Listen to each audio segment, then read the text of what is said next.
Hello， 大家好，我是吴建豪医师。那我们今天就是要谈一些比较简单的话题，就是说，如果你现在已经有打呼了，或者是说打呼蛮严重的，那我们日常生活中可以改变一些什么，让你的打呼不要再继续恶化下去，或者是可以变得更轻微一点。第一个就是要谈论的就是我们体重的问题。我们之前一再的强调啊，体重上升对于打呼影响很大。为什么？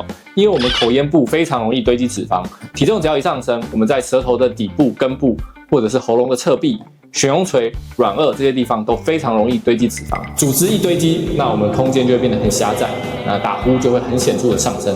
所以已经有非常多研究显示，我们的体重只要下降不用太多，10%，那我们的打呼就可以有很明显的改善。第二个很重要要避免的生活习惯就是抽烟，因为香烟里面含有很多会让我们身体组织发炎的物质，我们喉咙的组织只要一旦接触到这些发炎物质，就很容易造成肿胀跟水肿。喉咙只要一肿胀跟水肿，就跟刚刚体重一样，一上升空间变狭窄，那我们打呼就会有一个很明显变严重的状况。第三个要避免的生活习惯就是睡前饮酒。为什么呢？大家都说可能喝酒会很容易帮助睡眠，睡前喝一点很放松。没错，睡前喝酒会让你更放松。同样的，睡前喝酒也会让你喉咙的肌肉也很放松。喉咙的肌肉一旦放松的话，张力不足，那我们的舌头口咽部的肌肉就很容易下垂松弛，挡住呼吸道。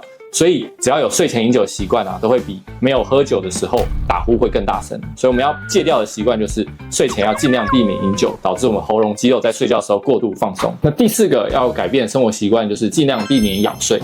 仰睡的话，因为重力的关系，我们喉咙的组织会容易往后下坠，更容易阻塞呼吸道。所以你本身如果已经打呼蛮严重的，那建议你把你的睡觉姿势改成侧睡，那也可以很明显有效的改善部分的打呼的状况。第五个，如果你是一个鼻过敏或是长期鼻塞的人，那建议你睡前要使用鼻喷剂。